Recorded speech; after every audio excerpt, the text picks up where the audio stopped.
Et bonsoir à tous, bienvenue dans la morale politique, votre émission de politique où on parle des faits et pas de morale. Enfin, on va essayer ce soir parce qu'il y a beaucoup d'informations, un gros truc surtout.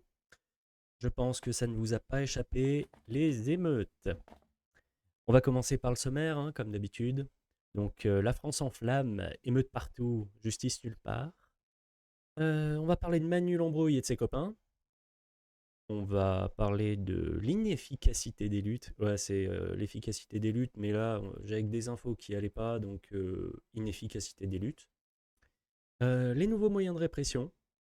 Pareil, hein, il n'y a pas d'équilibrage, c'est que du nerf pour parler comme nos amis qui jouent beaucoup trop aux jeux vidéo.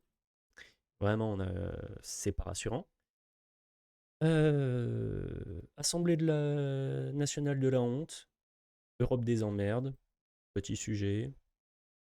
Un petit sujet divers aussi. Et puis pour finir, si on a le temps ou autre, on fera un passage par les actualités en direct des réseaux, comme dans les premières émissions en fait. Et on regardera si les émeutes ont continué. Spoilers, c'est déjà le cas, on a déjà des informations. Mais pour l'instant, vous connaissez la chanson, vous prenez votre oreiller pour hurler dedans, votre seau à vomi, si vous êtes sensible, et c'est parti pour l'émission. Alors, en premier lieu, hein, la France en feu. J'avais pas tellement envie de parler de ce sujet. Je me disais, ça va monter, descendre et puis un retomber. Mais au final, ça tient beaucoup. Ça tient beaucoup. Ça s'est amplifié à un point. Au départ, mardi quand c'est arrivé, mardi soir, il y a eu pas mal d'émeutes, mais c'était à peu près dans ce qu'on connaît. Et hier soir, c'est allé encore plus fort par rapport à la veille. Et là, ce soir, c'est prévu pour aller encore plus fort. Mais avant de parler comment dire, des émeutes en elles-mêmes, on va parler de ce qui a déclenché les émeutes. On va parler de ce qui a déclenché les émeutes, on va parler des réactions par rapport aux émeutes ou à ce qui a déclenché les émeutes. C'est un peu le foutoir, pas dans le bon sens, hein, parce que là on a vraiment deux camps opposés, c'est une espèce d'affaire Dreyfus. Il y a des infos qui sont totalement, enfin on dirait que les deux se balancent fake news à la gueule en continu, donc c'est un peu dur de trier ce qui est vrai ou pas. Et le problème, c'est que toute personne qui tient un discours un peu mesuré sur la chose se fait immédiatement traiter de tous les noms. Vous allez le voir tout de suite. Ben moi, vous me connaissez, je vais pas être mesuré et je vais engueuler les deux camps et puis ce sera très bien. Comme ça, je vais pas. Ce sera pas mesuré, mais au moins les deux camps en prendront pour leur grade. Donc dans l'ordre, les faits, comment ça a dégénéré, les commentaires, les réactions, les récupérations politiques. Ouais, que du bonheur. Salut Jas. Que du bonheur. Et puis, on va analyser tout ça. Alors, les faits à la base. Eh ben, lors d'un contrôle musclé, il y a un policier qui a abattu un gamin de 17 ans qui aurait tenté de s'enfuir en voiture. Truc qu'on a beaucoup trop vu en France ces derniers mois, ces dernières années. Pour résumer tout ça, on a... Ah, il faut que je vous montre... on a dit... Bien. Débat ahurissant concernant la mort du jeune Naël de Nanterre. Devait-il s'arrêter? Oui. Fallait-il lui tirer dessus pour empêcher de s'échapper? Évidemment non, s'il ne menaçait personne.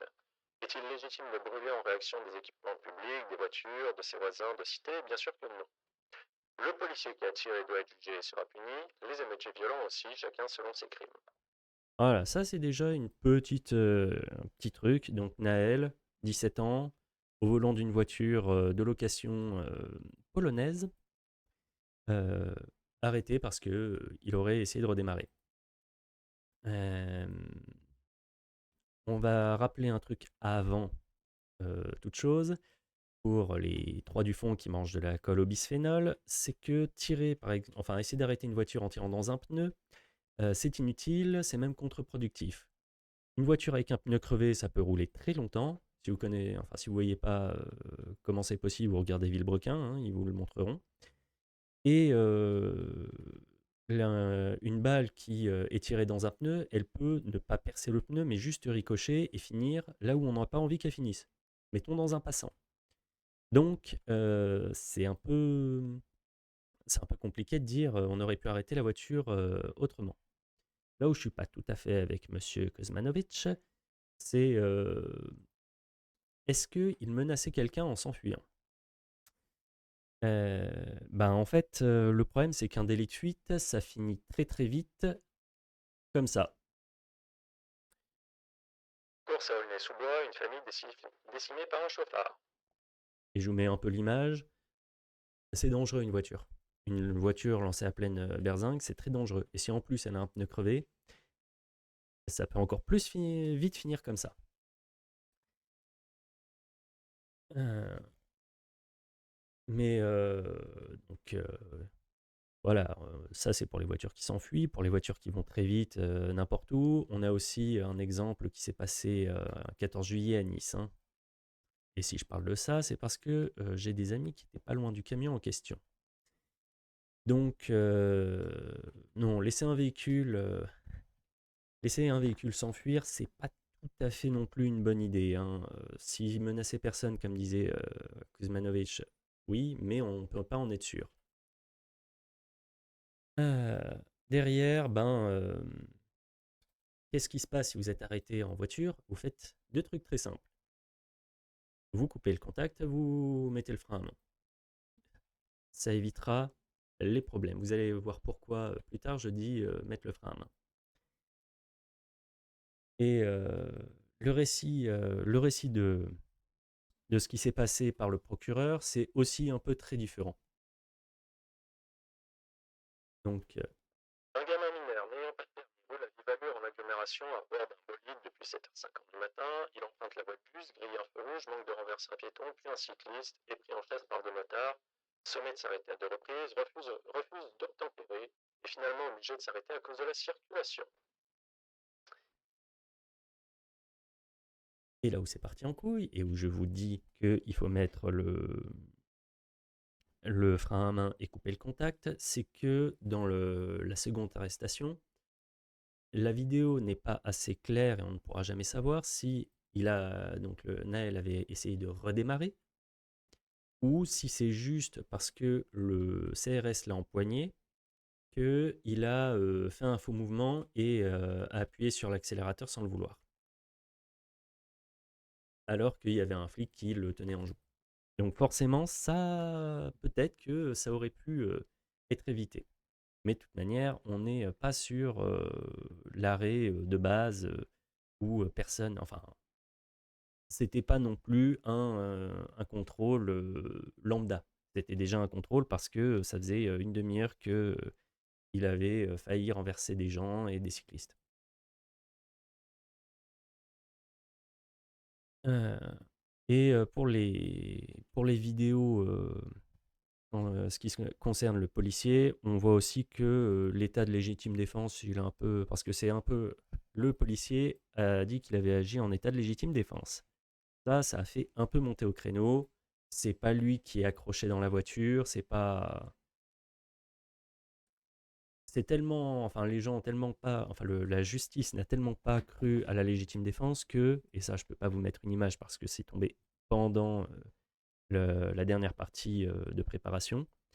Eh ben, actuellement, le policier est mis en examen et détenu pour homicide volontaire et non pas homicide involontaire. Donc, on n'est pas sûr de s'il va être enfin, normalement, il va être poursuivi.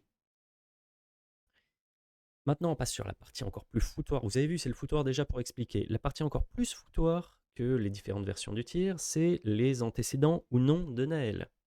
Donc là, on avait le côté il faisait un peu n'importe quoi dans la journée, mais on a eu, donc mardi les chaînes d'infos qui ont commencé à dire qu'il avait un casier judiciaire avec pas mal de choses dedans. Puis l'avocate de la famille est arrivée en disant non, le casier judiciaire est vierge et toute personne qui dira le contraire sera poursuivi pour diffamation. Ok, bah ça j'avais pas relevé parce que je comptais pas forcément en parler à ce moment-là. Il y avait d'autres sujets que je pouvais aborder, mais mes résultats, ben il y a d'autres informations, enfin il y a des informations qui sont sorties ben, hier et qui ont un peu donné tort aux deux camps. C'est-à-dire que il a rien dans le casier judiciaire, mais il n'a pas non plus rien nulle part. Ah oui, donc ça, légitime défense. Naël était connu pour 15 mentions au fichier des antécédents judiciaires. Donc le fichier des antécédents judiciaires, c'est autre chose encore. C'est pas un casier, c'est légèrement en dessous. C'est vous êtes, vous pouvez, donc on va mettre ça. C'est un fichier, comme vous pouvez le voir, qui comprend dépôt de plainte en tant que victime ou même vérification d'identité. Là, c'est une plainte comme quoi le fait de dire que il n'était pas inconnu des services de police, c'est pour le salir. Oui, mais si c'est en rapport avec l'affaire, c'est pas non plus tout à fait innocent, tout à fait anodin. Naël est présenté en 2022 à un juge des enfants pour refus d'obtempérer. Le juge prononce une mesure éducative. Le week-end dernier, le jeune homme est placé en garde à vue pour un nouveau refus d'obtempérer. Il est de nouveau convoqué devant le tribunal pour enfants de septembre. En septembre. Voilà. Il avait déjà des antécédents. Mais ça justifie pas le fait de le buter comme ça. C'est juste compliqué comme situation. C'est pas aussi simple et binaire qu'il avait rien fait et il était inconnu des services de police. Et c'est pas il méritait de se prendre une balle. On est un peu entre les deux. On est dans le truc où on sait qu'il a mis des gens en danger déjà dans la même journée. On ne sait pas comment ça serait passé si il était parti. On ne sait pas si vraiment il avait envie de partir parce que ça pouvait être un faux mouvement. Mais c'est quand même aller démêler ça entre l'avocate qui dit un truc et les autres informations qui disent d'autres trucs. Et c'est là où les gens peuvent facilement, sans le vouloir, propager des fausses informations. Effectivement, son casier, par contre, il était vierge. Et il y a un autre truc qui m'a fait tiquer aussi, c'est quelque chose qui pourrait servir à la défense du policier. Si Naël a été tué de la sorte, c'est aussi suite au passage de la loi 2017-259 du 28 juillet 2017 qui permet de tirer pour un refus d'obtempérer. Et je me suis dit, c'est quoi cette loi? Et j'ai regardé en plus le tweet d'en dessous. Et c'est donc le 4e article qui permet qui pose un flou juridique. On va pas lire l'article de loi, là je l'ai mis pour histoire d'illustrer la chose, mais le flou juridique dont il est question, c'est pas le 4e, c'est le premier article. C'est ah si quand même, je vais le prendre et je vais vous le lire en détail, comme ça ce sera plus simple.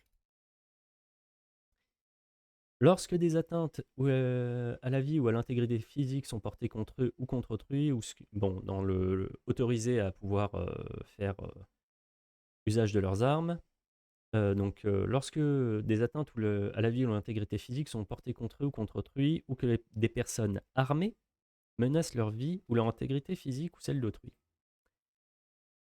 Et là, c'est la définition de personne armée qui est un peu, qui pose le flou. Parce que, on en a déjà parlé la dernière fois, il y a l'arme, deux définitions des armes. Les armes par nature, les armes à feu, les épées, les katanas, ce que vous voulez, voilà, c'est quelque chose qui est fait pour tuer ou blesser. Et les armes par destination, des objets qui ne sont pas conçus à la base pour blesser ou tuer, mais qui peuvent le faire. Et c'est très large. C'est simple, un cendrier ou une poubelle font déjà l'objet de jurisprudence et sont des armes par destination. Donc une voiture et sa capacité à faucher des gens, c'est de facto une arme par destination. Ça a déjà, voire souvent été utilisé. J'ai vu une vidéo il n'y a pas plus de 2 jours, ou 3 jours, quelqu'un qui fonçait dans un restaurant pour attaquer les gens avec sa voiture. Vous pouvez vous en servir comme une arme.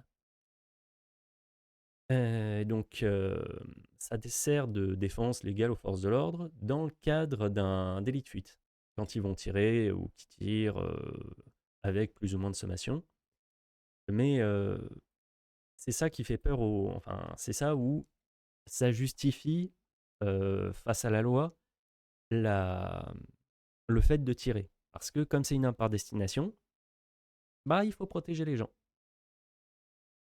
C'est pour ça que si vous êtes arrêté au volant d'une voiture, vous devez absolument vous arrêter. La loi n'est pas de votre côté, d'une part, et les forces de l'ordre, si elles vous arrêtent de cette manière, enfin, si elles vous arrêtent, sont plus ou moins protégées. Là, on va voir dans les prochaines semaines, les prochains mois pour cette affaire-là, s'il va être protégé par cet article de loi, ce qui peut être le cas. Mais c'est vrai que la loi de ce côté-là est très permissive pour arrêter quelqu'un qui ferait un délit de fuite. Là là.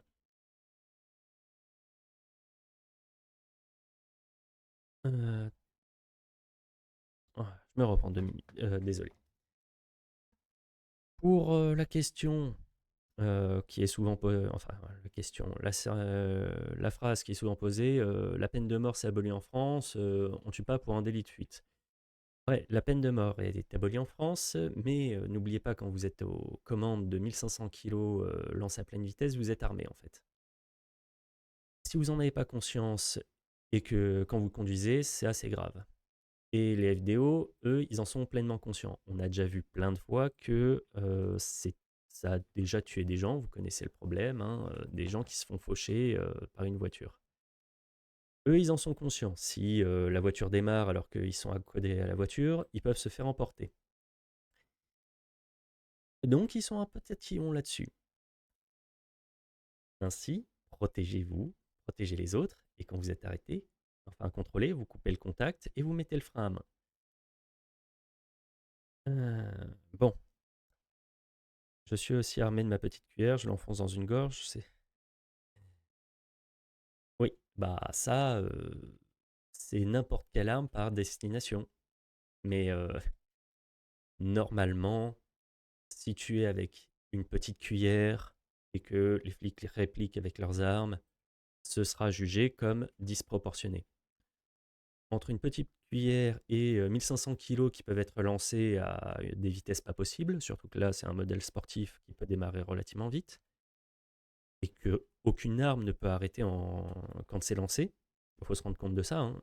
Quand vous avez une voiture qui est lancée, vous n'avez pas d'arme à feu euh, qui peut arrêter une voiture, ou un lance-roquette ou un truc dans ce genre-là. Mais une voiture qui est lancée, vous l'arrêtez pas. Vous l'arrêtez pas, enfin les forces de l'ordre ne sont pas équipées pour arrêter une voiture lancée ne serait-ce qu'à 30 km/h. Ça a une inertie telle que vous ne pouvez pas arrêter ça. Donc, il y a ce côté, si on tire avant qu'il puisse démarrer, ça devrait limiter les dégâts. Je dis pas que je valide l'idée, je dis que c'est ce qui peut être utilisé en défense devant le juge. La caution de la voiture, RIP, de la mère. Le compte en banque de la mère, va y avoir, il y avait, on va en parler tout à l'heure, mais il y avait Marche Blanche et autres. Elle s'est fait copine avec Assa Traoré. Je pense que tout ça euh, sera remboursé. En tout cas, de ce côté-là, ça va être remboursé, je pense. Et puis les comptes en banque, ouais, c'est pas ceux de la mère que je vais plaindre, tu vas voir pourquoi. Bon, on a parlé des faits de base. Il s'est passé quoi ensuite? Mardi soir, donc mardi soir, 27 juin 2023, pour regarder ceux qui regardent en rediff, hein. Donc mardi soir, il y a eu les premières émeutes. Ça a un peu cramé. On se serait cru dans une manif contre les retraites. C'était du classique. Puis hier, ça n'a pas été la même, ça a pas été la même tambouille. Déjà dans la journée, on a la mère de Naël qui a appelé un rassemblement pour aujourd'hui. Donc une marche blanche. Mais à la fin de la vidéo, on entend une marche de révolte. On n'est pas sur quelque chose de tout à fait calme quand même, hein. C'est pas, ça a un peu échauffé les esprits. Hier soir, c'était effectivement la révolte dans pas mal de quartiers sensibles de France. Là, c'est juste Paris. Mais vous voyez, donc déjà, Paris, il n'y a pas eu trop de choses, mais tous les quartiers sensibles autour, ouais, c'est dans ce sens-là, tous les quartiers sensibles autour ont cramé des trucs, ont attaqué les forces de l'ordre. Attaquer les forces de l'ordre, ça fait partie de. Ici, on est habitué, hein, forces de l'ordre face aux manifestants et aux émeutiers. C'est un peu malheureusement la base. Par contre, ils ont fait pas mal d'autres choses qui ne sont pas du tout dans la base. Et qui changent quand même radicalement avec une manifestation. Vous allez comprendre un tout petit peu vite. Le résumé partiel. Ouais, il manque des trucs, hein. Un tramway de la ligne 6 de la RATP a été incendié au niveau de Clamart. Plusieurs mairies, commissariats et infrastructures ont été incendiées. Un émeutier a tiré au fusil à pompe sur une caméra de vidéosurveillance à Vigne-sur-Seine. Il y a une vidéo qui existe pour montrer ça. Mais je ne vais pas la montrer pour plein de raisons, vous comprenez. Des émeutiers ont tenté de pénétrer dans la maison d'arrêt de Fresnes. Le RAID s'est rendu sur place. Des casques de CRS auraient été dérobés dans une mairie à proximité de Lille. Des émeutiers ont découpé à la disqueuse un distributeur automatique de billets à Agnières-sur-Seine. Si je me trompe pas, c'est un peu. C'est pas forcément une bonne idée de faire ça. Il doit y avoir un. Il me semble qu'il y a un dispositif d'encre automatique qui va détruire les billets si vous essayez de forcer pour récupérer. Peut-être qu'il y en aura qui seront sauvegardés, mais à mon avis, non. Un camion a été volé et incendié à Aulnay-sous-Bois. Le Lidl de Waterloo Les noms dans le Nord, j'y arriverai jamais, hein. a été incendié et complètement détruit.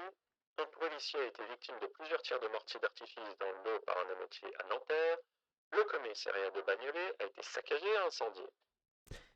Voilà, ça c'est juste un petit résumé. Et il y a quelques images en plus, histoire que vous compreniez bien à quel point c'est parti loin. Donc ça c'est, désolé, ça c'est juste les voitures de base à chaque fois que les émeutiers les rencontraient. Ça c'est quelque chose qui n'était pas dans la liste. Ils ont fait cramer un centre Enedis et les pompiers, parce qu'il y avait des risques d'explosion, ne pouvaient pas rentrer pour arrêter le feu. Bon, le truc a cramé entièrement, hein. Ensuite, Des individus ont tiré à coups de mortier sur des prostituées à la Courneuve. et là on va rentrer dans un autre truc. C'est quoi l'idée? Non, sérieux, c'est quoi l'idée de tirer sur des prostituées? Franchement, est-ce que les prostituées sont du côté du gouvernement? Est-ce que les prostituées sont des fonctionnaires d'État dédiés à la sécurité? Est-ce que les prostituées ont un quelconque intérêt avec l'État? Surtout celle-là, c'est des femmes qui sont euh, dans des situations pas possibles, qui se font exploiter dans pas mal de cas, qui ont quasiment rien, qui doivent tout donner de ce qu'elles gagnent à ceux qui les exploitent. C'est quoi l'idée? Non, les mecs, ils avaient juste envie d'aller taper sur tout ce qui était en face, c'est n'importe quoi. C'est bizarre, j'ai pas vu beaucoup de monde relayer l'info. On m'a envoyé pas mal d'infos sur ce que faisaient les policiers pendant les émeutes. Donc un policier qui pointe un jeune en disant couche-toi ou je tire. Enfin, ou je te bute, je crois. Par contre, quand ils ont vu ça, ils ont commencé à parler chinois, hein. C'est pour ça, des deux côtés, il y a des conneries. Là, c'est une connerie. C'est pas la seule d'ailleurs. On va en voir plein, mais c'est pas la seule. On reprend. Ouais, parce que on va reprendre sur les cibles. Après, il y a un truc un peu plus long qui est dédié, mais voilà, on reste calme. Donc, la situation, en réalité, de 18h à peu près, enfin, ça a commencé vers 18h à Toulouse, quartier du Mirail, je crois, et ça a continué pendant très longtemps, bah, jusqu'à à peu près 5h du matin. Moi, j'ai suivi pendant jusqu'à 4h, j'ai pris les tweets au fur et à mesure, histoire qu'ils disparaissent pas. Mais donc, résultat, de 18h à 4h du matin, c'était le carnage. À partir de 6h du matin, il y a des gens qui se sont levés pour aller piller les magasins qui étaient fracturés. Il y a eu des opticiens, il y a eu des McDo qui ont été fracturés, il y a eu des vendeurs de motos, il y a eu des magasins tout cons. Vraiment, ils ont tout déglingué et ils ont tout vidé. À partir de 6h du matin, le lendemain matin, c'était un lendemain, enfin, c'était comme si on se réveillait après une guerre civile. Et il y avait autre chose aussi. Ces espèces de cinglés ont fait cramer des appartements.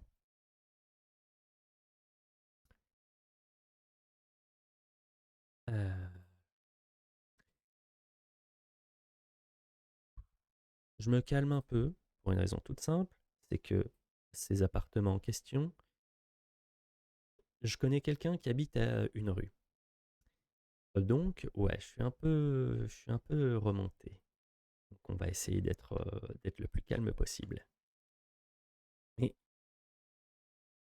foutre le feu à des voitures, c'est dommage pour ceux qui ont des voitures. Foutre le feu à des trams, c'est con pour ceux qui doivent prendre le tram pour aller travailler. Foutre le feu à des mairies, c'est dommage pour la mairie, mais il n'y a pas mort d'homme. Foutre le feu à des médiathèques, c'est quand même extrêmement con. Et vous allez voir pourquoi j'insiste un peu sur le fait qu'il y ait des médiathèques. Mais foutre le feu à des appartements, surtout, c'est pas des grands appartements, hein, ça, c'est aussi du prolétaire moyen. C'est pas Villeurbanne, c'est pas Lyon 6. Ils se sont pas attaqués à une grande bourgeoisie, ils se sont attaqués juste à des gens qui étaient aussi pauvres qu'eux. Et ces gens sont à la rue. Et ils ont failli tuer des innocents parce que dans ces appartements-là, il y avait des personnes âgées, il y avait des enfants handicapés. Et ça s'est joué à pas grand-chose pour qu'on ait des morts en parallèle de cette manif. Hum. On va...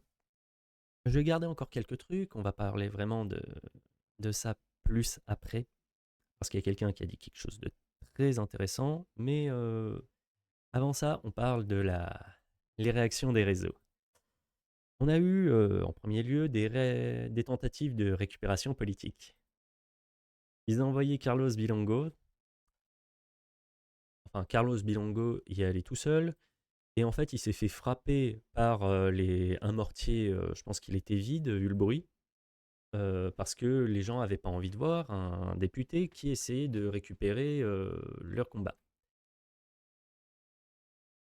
Euh, Carlos Bilongo, on rappelle, c'est celui qui a des enquêtes au cul parce qu'il aurait détourné de l'argent, enfin pas déclaré de l'argent, et qu'il aurait sous-loué son HLM à sa sœur alors qu'il disposait lui-même de 2 appartements. Voilà, c'est lui. Hein, on en a déjà parlé ici plusieurs fois. Il a reçu un soutien quand même, un soutien quelque peu cynique. J'avoue qu'une bonne claque aurait été plus adéquat, mais il a reçu un petit soutien cynique de Monsieur Grégoire de Fournas. Pourquoi je dis cynique? Parce qu'en fait, Monsieur Grégoire de Fournas, qui est aussi un député, mais lui député Rassemblement National, a été exclu 2 semaines de l'Assemblée parce que quand Carlos Bilongo parlait de l'Ocean Viking et qu'il fallait l'accueillir chez nous, Grégoire de Fournas avait, je cite, répondu qu'il retourne en Afrique. Seulement, les gens ont cru que, enfin, les députés LFI ont fait en sorte de croire ou ont cru qu'il s'adressait directement aux députés en question. Donc, résultat, c'était un truc raciste envers le député, alors que non, il était juste en train de parler des migrants qui étaient dans l'Ocean Viking. Est-ce que c'est raciste ou pas vous en pensez ce que vous voulez. Par contre, il y a un petit passif entre les deux. C'est pour ça que le tacle, j'ai mis quand même des petits trucs assez croustillants, assez marrants pour détendre. Qu'il retourne en Afrique, pas bien. Écoute, si tu veux, si tu veux. Moi, je suis pas là pour juger. J'explique les faits. Ah là là. Oui, c'est ça. Qu'il retourne en Afrique. Oh bien, j'irai pas jusque-là. Hein. J'irai pas jusque-là. Mais voilà. Ensuite, qu'est-ce que j'avais noté? Parce que là, oui, je vois où on en est. Ensuite, le pluriel rend moins raciste. Bah, ça dépend. Si tu demandes aux gens de retourner chez eux qui arrivent de manière illégale,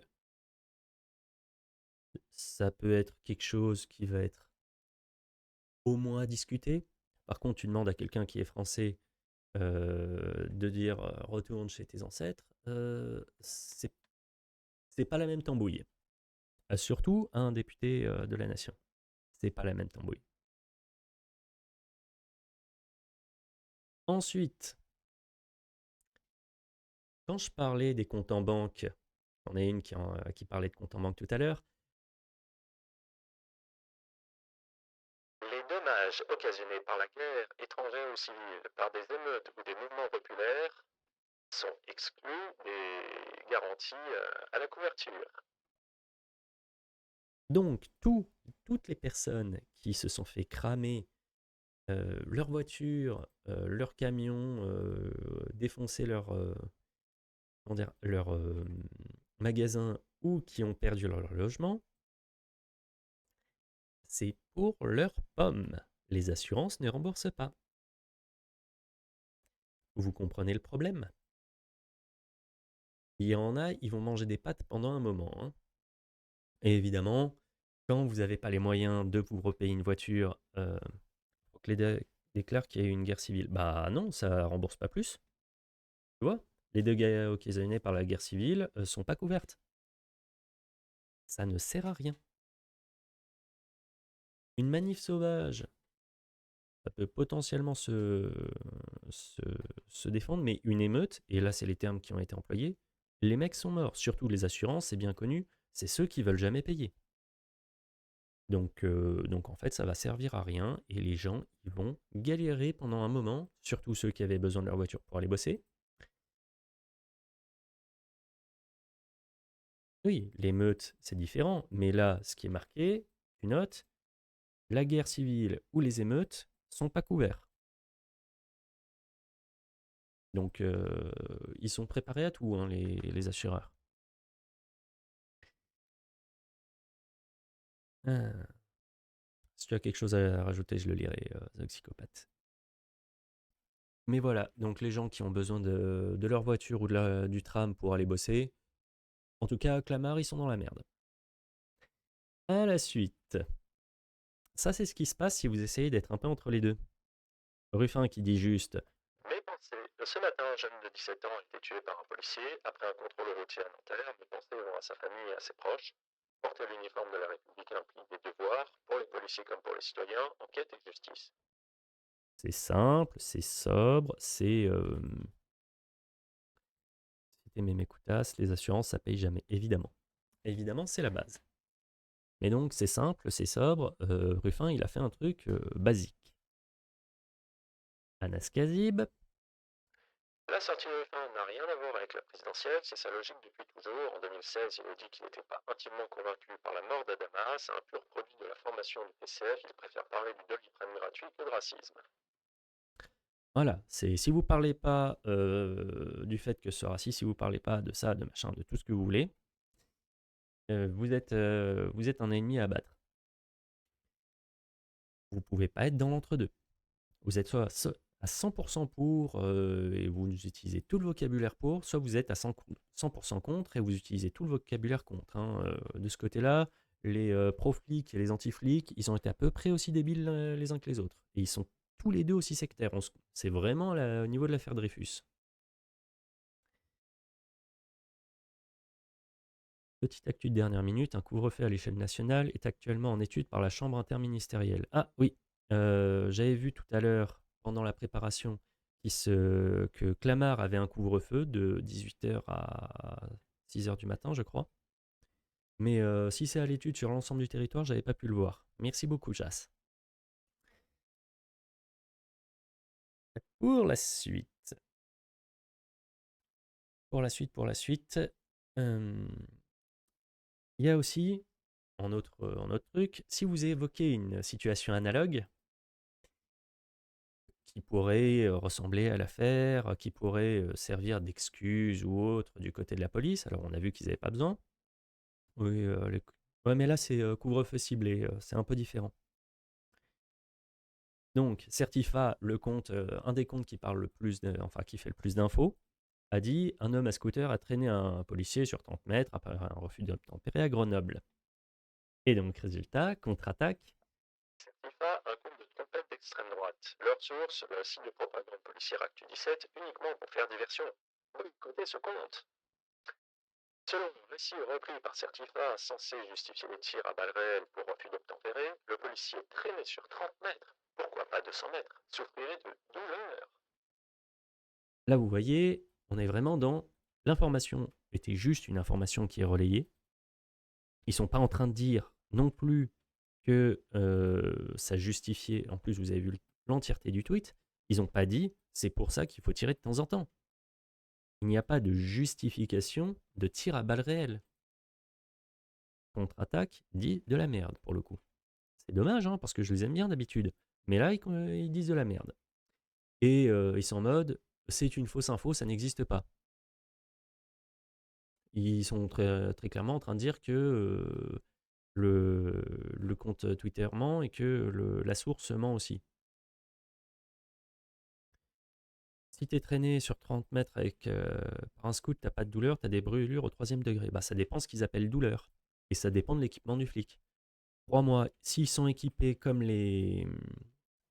S'il était équipé comme les CRS ou les forces de maintien de l'ordre ou autres, il devrait pas avoir trop de brûlures. Hein, c'est des coques partout, des trucs partout qui résistent bien. Il peut avoir pris des sales coups, mais il peut s'en sortir sans brûlure selon comment il était traîné. S'il avait une genouillère, un truc sur le dos ou quoi que ce soit, il peut s'en sortir comme ça.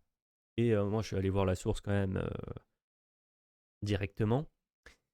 Bah, ils ont juste dit que il avait été traîné, donc il avait été traîné sur 30 mètres, et qu'au final, le mec derrière s'était lui-même planté en scout peu après, parce qu'il était positif à cannabis et autres trucs comme ça. Je connais pas de flic qui se balade en armure juste pour faire de la patrouille. Ouais, bah c'est que t'es pas passé à Grenoble. Non, je déconne. Oui, je sais pas s'ils sont en armure directement pour ça, ou alors peut-être qu'il a été sur son équipement, sur son truc qui protégeait son flingue, sur ce que tu veux, peut-être qu'il était dans une situation, et peut-être que quand ils disent douleur, ça veut dire brûlure. Mais par contre, dire non, ça n'existe pas, ça n'est jamais arrivé, bah en fait, ce serait facile à vérifier. S'il y a bien quelqu'un qui s'est fait arrêter, s'il y a un passage en jugement, s'il y a ce genre de truc, c'est con de la part de contre-attaque de dire en fait on aimerait juste une source autre, pas cette source ment. Parce que c'est un peu ce qui est sous-entendu, hein.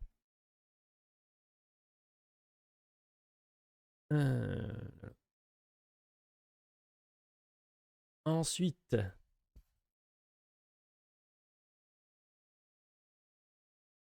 Une semaine d'images comme ça, et 60% de la population appelle à envoyer l'armée leur tirer dessus.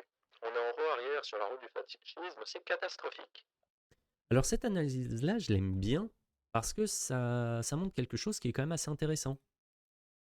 Et ça se projette. Qu'est-ce qui se passe si vous laissez pendant une semaine des voitures se faire cramer, tout en fait être détruit, euh, et que les gens voient ces destructions.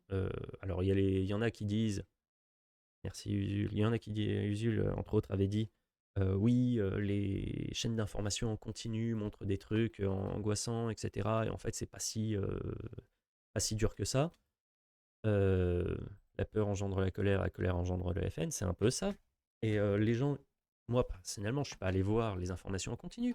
Je me suis baladé sur les réseaux pendant des heures et je voyais les trucs arriver en direct. C'était pas les chaînes d'information, c'était les gens qui montraient ce qui se passait.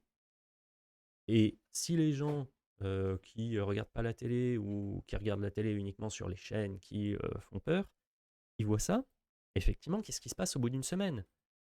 Quand vous en avez un soir, deux soirs, vous êtes en mode ah, c'est inquiétant.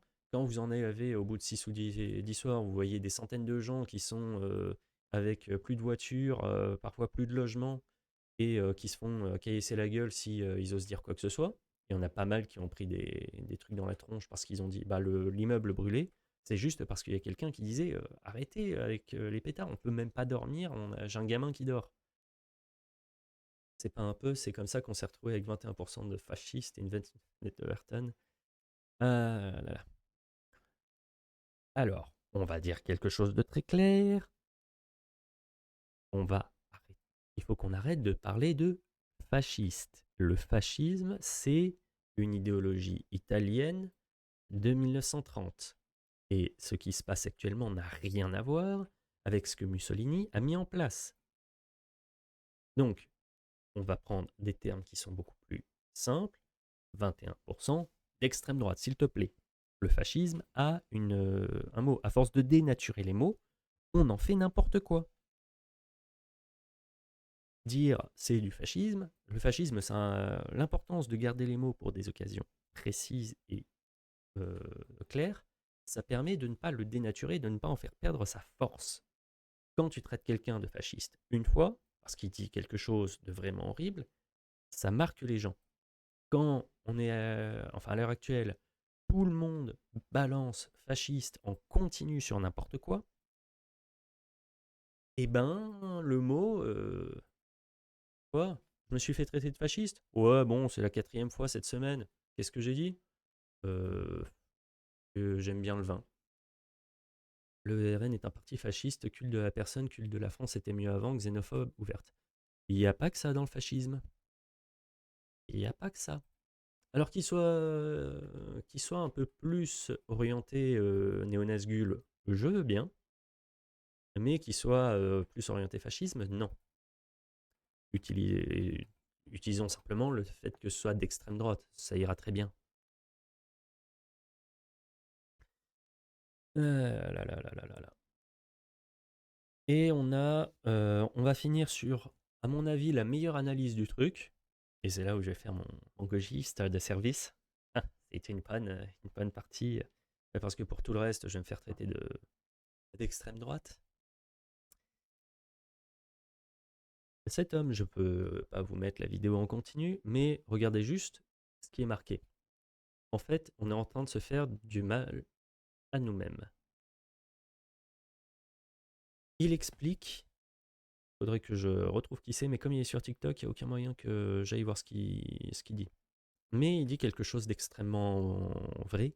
C'est quelqu'un qui était déjà là en 2005 lorsque les banlieues se sont embrasées pour la dernière fois de manière complète, enfin à cause de la mort de deux jeunes, Zigné et Bouna, lors d'une poursuite avec la police. Ils avaient essayé de se cacher dans un transformateur. Ça n'a pas bien passé. Et il a dit oui, on a fait des émeutes, couvre-feu, état d'urgence, tout ça. On a fait cramer la médiathèque. Et il s'est rien passé ensuite, à part qu'on n'avait plus de médiathèque pendant 2 ans. Et il dit, enfin, ce qu'on est en train de faire là, chez nous, de tout détruire, c'est pas là qu'il faut le faire, c'est à Paris. Enfin, il dit Paname. Et donc, résultat, effectivement, c'est ça qui était à faire si vraiment vous vouliez être, passer, enfin, c'est ça qui est pas, je suis pas tellement d'accord, Zoxycopathe. Est-ce que ils se font du mal, enfin, comment tu ne les vois pas aller dans le 16e? Comment ils ont pu hier faire autant de dégradation? Parce qu'il y en a eu vraiment énormément, ça a été très relayé. Comment ils ont pu faire autant de dégradation? Eh ben, c'est très simple. Ah oui, oui, oui, ils se font très, très vite détecter. Mais il faut que tu aies des gens pour pouvoir les arrêter. Et là, des gens et des moyens. Et là, eh ben, le ministère a envoyé aux forces de l'ordre un petit texte. Alors vous pourrez pas le voir, c'est un copier-coller un peu compliqué à déchiffrer. Mais je vais vous lire ce qui a été marqué. Toute prise en charge d'un véhicule, même refus d'obtempérer, est proscrite jusqu'à nouvel ordre, sauf crime flagrant. Emploi du LBD proscrit, sauf état de nécessité. Et ils décrivent les armes autorisées, c'est-à-dire les lacrymos lancés aux cougars et les grenades. Mais en réalité, hier soir, Darmanin et les forces de l'ordre ont limité les moyens qu'ils avaient en stock pour réprimer les soulèvements. Et certains se sont quand même interrogés du peu de voltigeurs, de CRS et autres brigades d'intervention qui étaient présentes. Effectivement, c'était très intéressant. Il y avait peu d'images montrant des CRS. Il n'y avait pas d'images montrant des voltigeurs. Il y avait pas de. La plupart des forces de l'ordre n'étaient pas. Enfin, ils étaient 2000, je crois, sur tout le territoire. C'est que dalle. C'est rien du tout. Ça a été 1500 le premier soir, 2000 le deuxième soir. Et t'es en mode. Bah, c'est que dalle, en fait, si toutes les cités autour de Paris se sont soulevées. Il y a pas de forces qui sont mobilisées. Et, et en fait, ben, il y a d'autres choses qui étaient utilisées quand même. Il n'y a pas d'intérêt à protéger les biens des gueux, Exactement. Mais si les gens si les émeutiers étaient passés de l'autre côté de la Seine, parce que, on rappelle, enfin, je vais vous le mettre directement, hein, puisqu'il y a quelqu'un qui a fait une blague et je sais que je l'ai gardé en stock. Je vous ai gardé des blagues pour la fin, si jamais le direct ça marchait pas. Ah, c'est là. Une fois que ça aura chargé. Alors, on coupe le diaporama, on met le navigateur. Cartographie de l'état du front de l'Ouest. Vous voyez que entre Nanterre, vous devez pas le voir, mais d'un côté vous avez Nanterre, de l'autre côté vous avez, bah, vous avez le reste, vous avez Neuilly, vous avez ce genre de choses. C'est quand même pas mal à attaquer s'ils veulent le faire. Bon, je conseille pas de le faire quand même, hein. Levallois-Perret. Et oui, Nanterre, Courneuve, Levallois, tu fais un tout droit, hein. Et c'est effectivement ce que disait le mec dans la photo que je vous ai mis avant. Il était en mode, mais pourquoi on fout le bordel chez nous plutôt que chez des gens qui ont du pouvoir? Ça impactera beaucoup plus. Il y a un fleuve à traverser, je sais pas combien de ponts. Il y a 2000 personnes qui sont censées arrêter la moitié de la France. Enfin, pas la moitié, mais tous les quartiers chauds de France. Et s'ils sont en train de bloquer correctement du côté de Neuilly et de Levallois, il y aura plus personne pour continuer à bloquer du côté d'Aubervilliers. Surtout qu'Aubervilliers, ça traverse direct. Ça traverse pas dans les bons quartiers, certes, mais ça traverse direct. Donc voilà, hein, pas d'intérêt. C'est juste qu'ils n'ont pas pensé à faire la traversée du pont. C'est quand même pas là. Ils ont préféré se détruire leurs propres équipements, ce qui va toucher absolument personne à part eux, plutôt que en fait toucher des gens qui peuvent être vraiment responsables ou enfin responsables politiquement et impacter leur vie. Bon, le résultat, on sait très bien que ça aurait fait quelques trucs sur le moment, Et derrière, ça aurait juste fait un bunker entre Levallois-Perret et Nanterre. Pas grand-chose d'autre. Et effectivement, les gens, enfin, je vais rien dire sur cette personne, Alexandre Juvin-Brunet, je le connais pas. Par contre, effectivement, pour avoir participé à des manifs pas mal de fois, pour en avoir vu sur les réseaux et pour voir ce qu'ils ont, eux, eu comme force de l'ordre en face, euh, on n'était pas sur le même déploiement de moyens. Ce qui est plus le cas, ce soir. Vous allez voir. Mais donc, il y avait quand même des drones. Hein, enfin, ça aurait été con de se priver de ce nouveau truc absolument génial. Hein. Ils ont pris des drones pour tout surveiller. La grande classe. Il y a des gens qui ont fait des analyses pour dire que cette affaire va être utilisée par le gouvernement pour justifier l'usage de la force. Ils ont été assez frileux à le faire quand même. Effectivement, là, on a toute la droite un peu réactionnaire qui a donc les Républicains, Éric Zemmour, donc là du réactionnaire, Charles Pratt qui est aussi du côté droite bien dur, qui ont demandé à mettre l'état d'urgence. Et les gens qui se sont un peu inquiétés en mode, bah en fait, oui, mais le fait de faire ça, le terme est très bon, la phase active de la fabrique du consentement déclenché. Ben ouais, fabrique de consentement, mais il a pas l'air de l'utiliser beaucoup. Hein. Ils ont vraiment été en mode, on essaie de damage control le truc le plus tranquillement possible, mais non, on va pas le faire violent, parce que je sais pas exactement ce qui les a poussés à pas faire justement très fort ceci. On sait déjà qu'au niveau démocratie, c'est fini, donc pourquoi ils vont pas violemment dans la dictature à l'ancienne? Je sais pas. Parce qu'ils le font bien sur les manifestants, ils le font pas sur les quartiers. Les quartiers, ils les craignent un peu.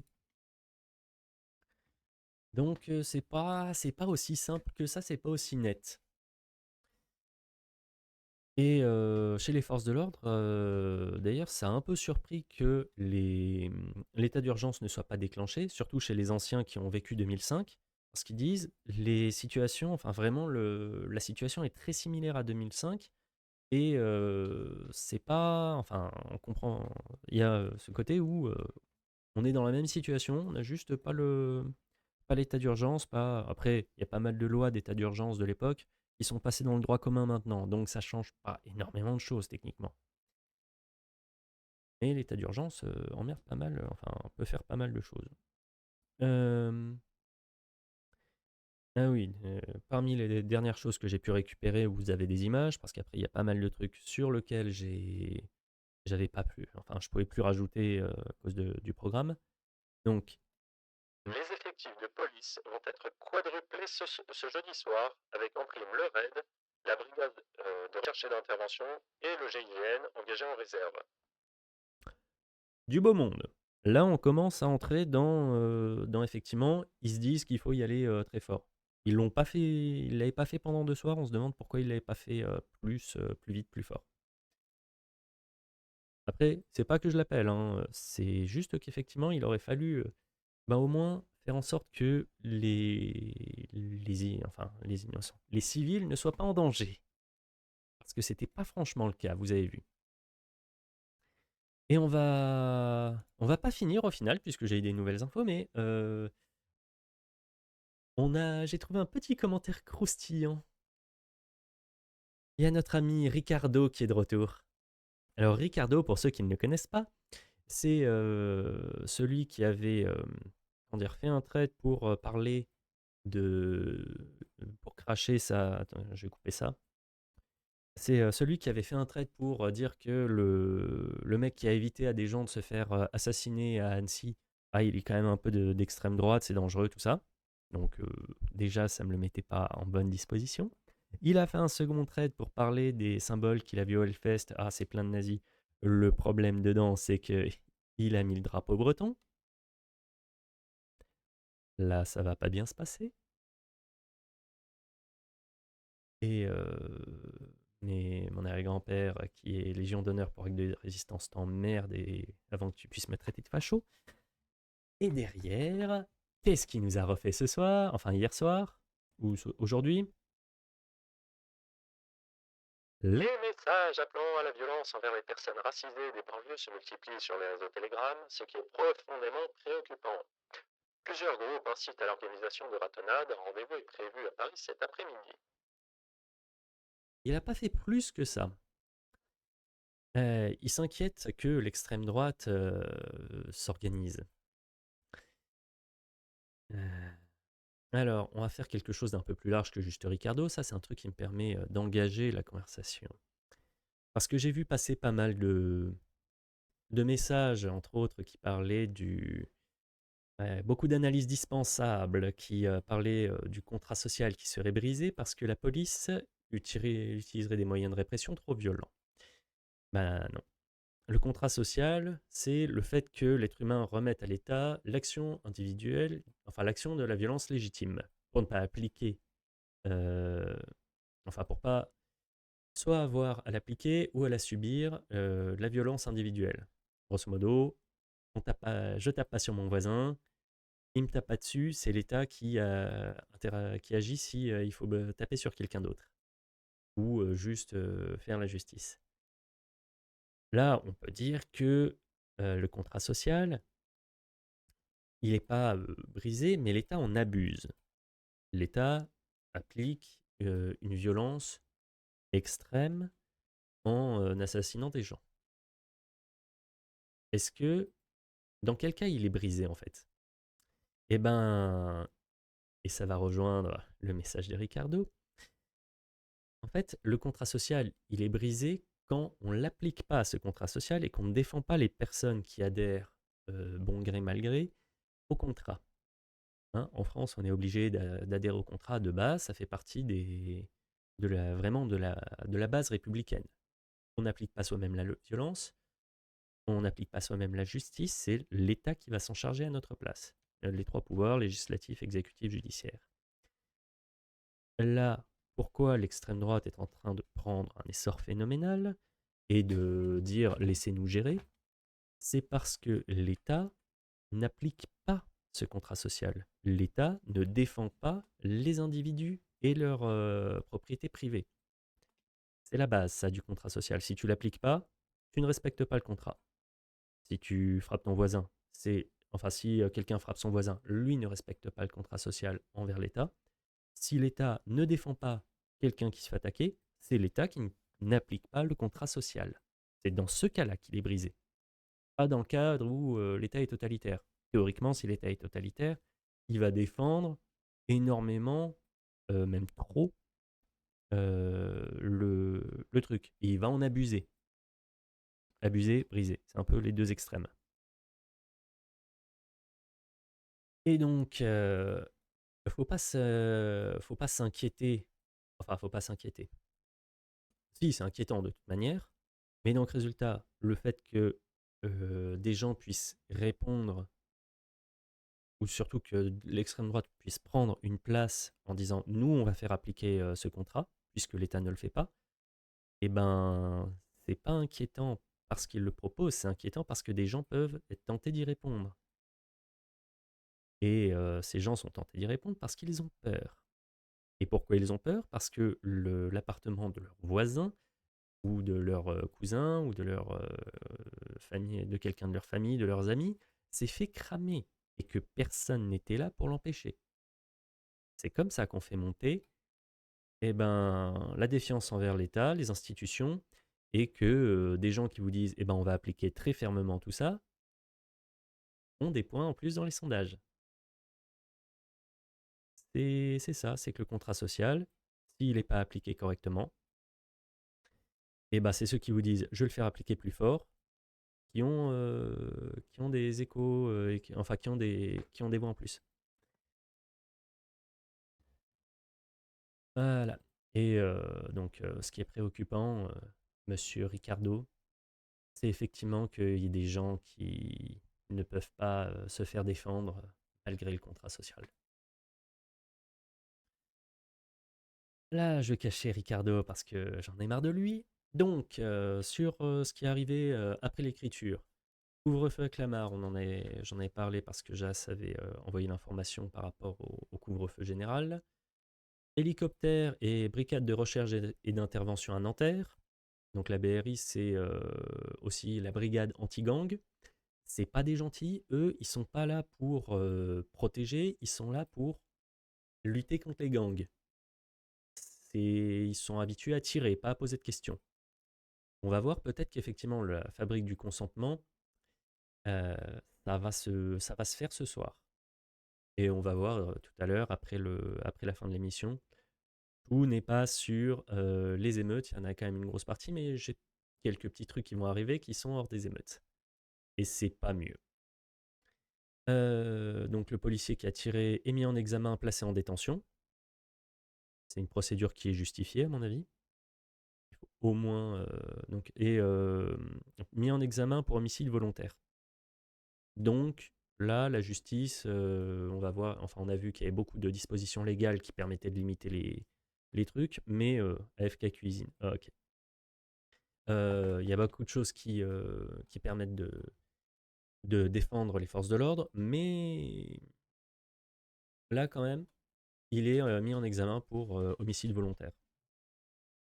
Par contre, est-ce que vous savez où est Macron? À votre avis? À votre avis, il est où Macron? Hein, Zoxycopathe, à ton avis, il est où Macron?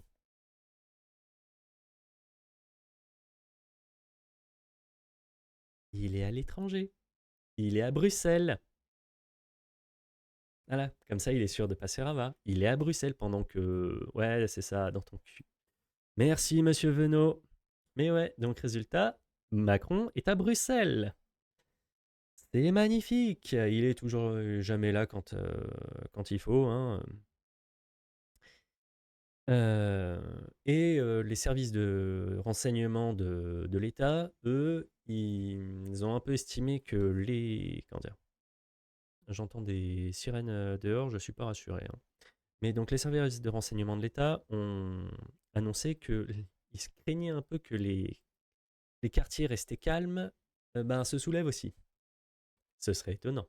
Il a fait caca culotte. Oui, oui, oui, il a pris l'habitude. Hein. Dès qu'il y a un soulèvement, on se tire. Là là. Donc ça, c'était les dernières infos que j'avais pu voir avant, avant de clôturer le script de l'émission. Il y en a plein d'autres qui ont dû tomber depuis, hein, parce que ça fait 1 heure qu'on est en live. J'ai à peine de finir la partie juste sur les émeutes et il y a encore quelques parties derrière. Mais on va faire vite. RIP les utilisateurs de casque. Je vais couper le son à chaque fois que je fume.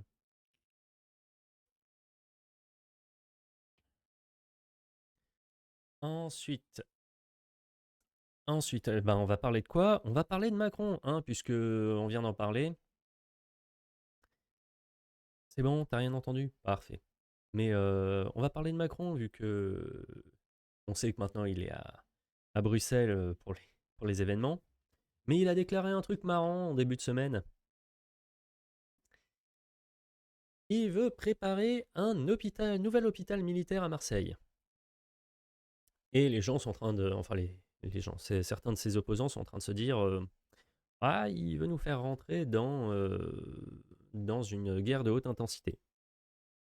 Oui, bah, peut-être, ou alors peut-être juste que celui qui est présent actuellement, enfin les hôpitaux militaires présents actuellement, ils ont été construits il y a sacrément longtemps et que pour avoir foutu déjà le pied pas mal de fois dans des hôpitaux, pas forcément des hôpitaux militaires, mais dans beaucoup d'hôpitaux pour mon ancien job, les hôpitaux sur plein de trucs ça crame devant le collège. Oh, d'accord, donc ça crame juste à côté. Youhou! Ah oui, je vais pas pouvoir en voir d'ici. Euh,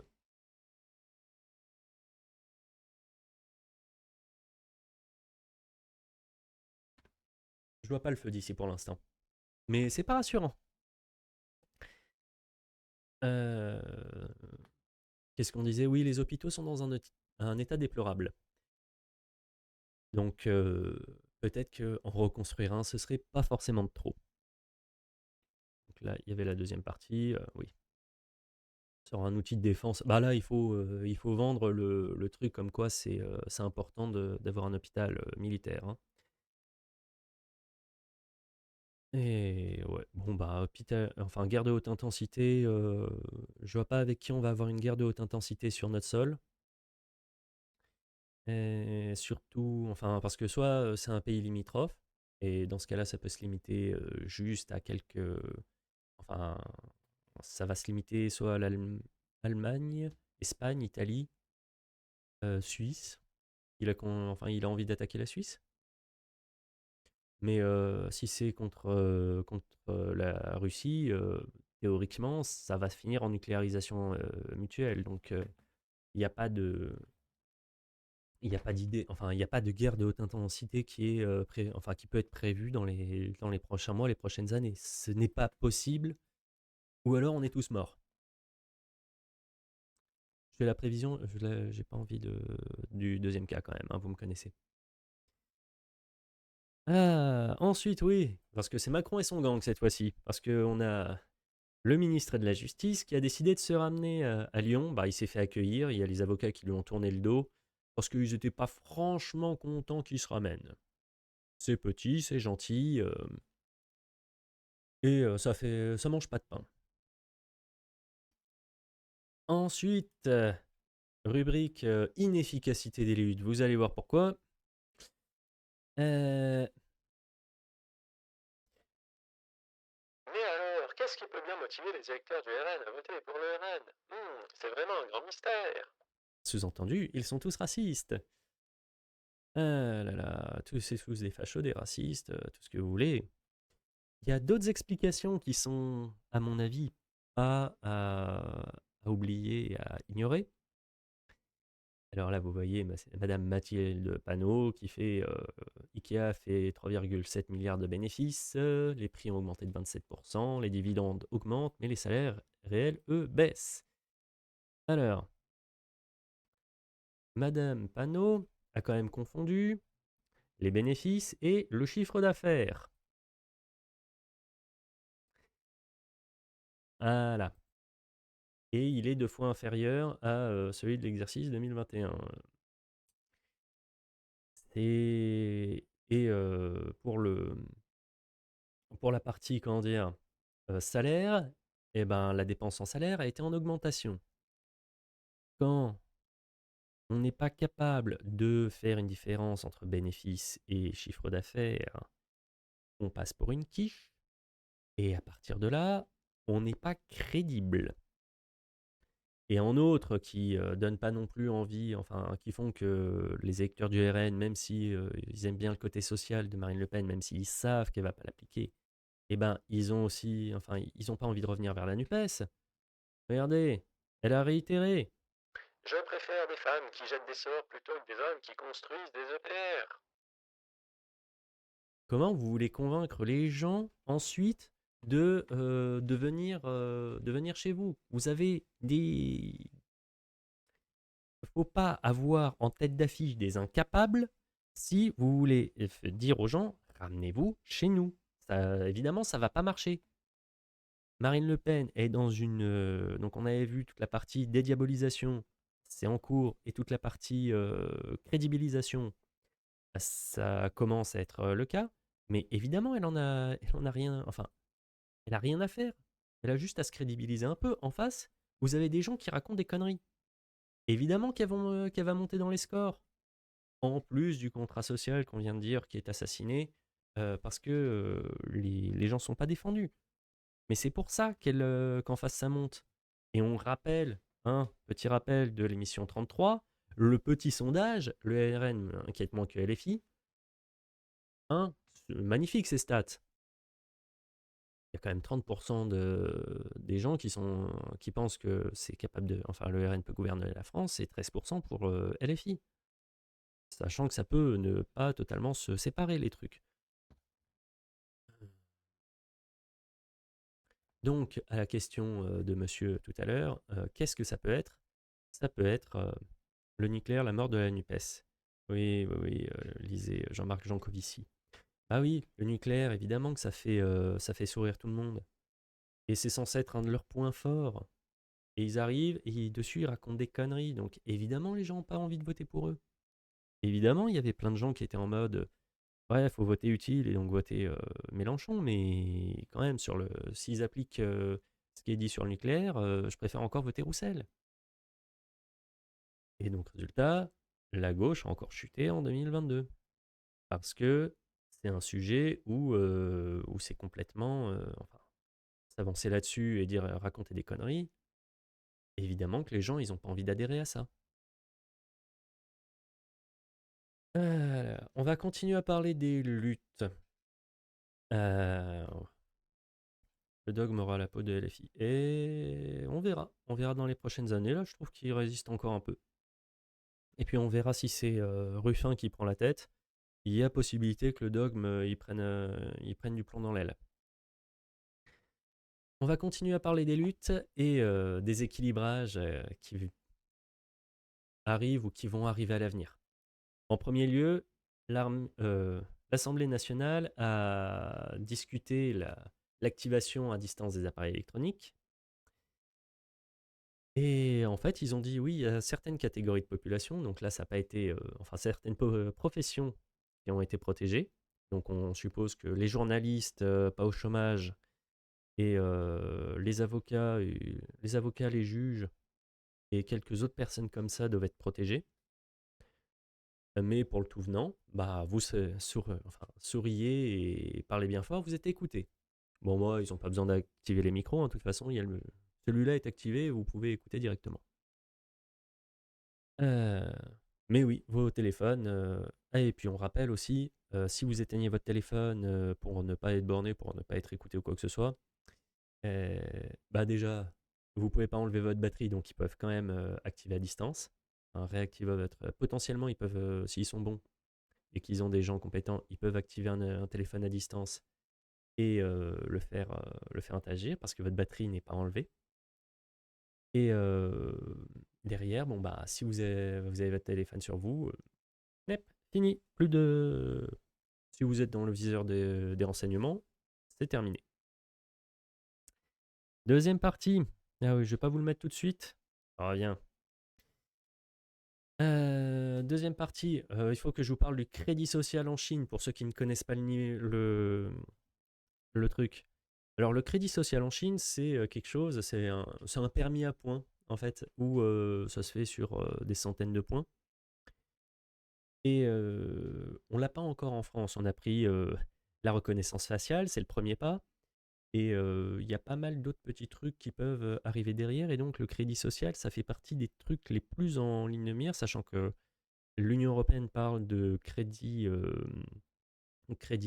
écologique, crédit CO2. Et donc il y a d'autres choses qui peuvent ensuite s'ajouter derrière. On avance vraiment dans un truc. Ouais, certains antivirus de logiciels de protection proposent l'allumage et le bornage à distance du téléphone en cas de vol. Oui, évidemment. Ouais, ouais, 1984, c'est encore pire que 1984, je crois. Tu vas voir.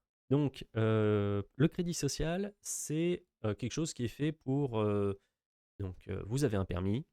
Selon ce que vous faites, vous allez prendre ou perdre des points. Vous allez aider les vieux, vous prenez des points. Vous traversez la rue alors que le feu est rouge, vous perdez des points. Voilà, simple, basique. Et là, il y a eu une petite...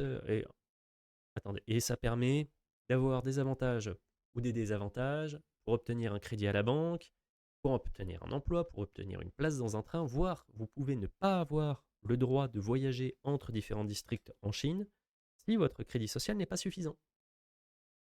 Voilà, vous êtes bloqué, vous pouvez pas prendre une place en train. Vous pouvez pas avoir un crédit, vous pouvez pas, ça peut vraiment vous interdire pas mal de choses. Maintenant, le nouveau truc. Si Si une personne mal notée vous appelle, votre téléphone émet une sirène au lieu de la sonnerie habituelle. Puis il y a un rappel vocal qu'une conversation avec cet abonné entraînera une baisse de vos scores. Donc si quelqu'un avec un crédit social pourri vous appelle, genre quelqu'un qui aurait fait une petite carabistouille ou deux, qui serait allé en garde à vue quelques fois et qu'il est tombé en dessous de la moyenne, s'il vous appelle, et je vise personne en disant ça, mais si moi je me fais appeler, au lieu de faire dring dring, ça fait et ça dit ah, si vous répondez à cet appel, et bah toi aussi tu perds des points. Par contre, ils disent pas si le AFK cuisine. Bah oui, évidemment, on va cuisiner. Mais voilà, par contre, ils disent pas si effectivement celui qui appelle va prendre des points ou pas. Et ça dit pas si le fait d'appeler quelqu'un qui a un mauvais truc, ça fait perdre des points aussi ou pas. Ah là là là là là là. Ensuite, rubrique législative. C'est un peu au sens large parce que ça concerne, on a quelque chose qui concerne, on a deux choses qui concernent l'Assemblée nationale de la honte et quelque chose qui concerne l'Europe. Et là, on est pas mal. Alors d'abord, l'Assemblée nationale de la honte. Eh bah, Elisabeth Borne a utilisé un nouveau 49.3. Hélico des keufs au-dessus de Lyon. On va vraiment passer sur du... On va vraiment passer sur du direct tout à l'heure, je pense.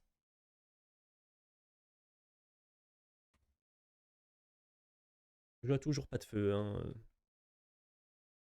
Mais ouais, hélico au-dessus de Lyon, tout ça. Bon, 49.3, c'est acté. Il voulait, enfin, Mamie Borne n'a pas apprécié que les députés lui retoquent son budget santé.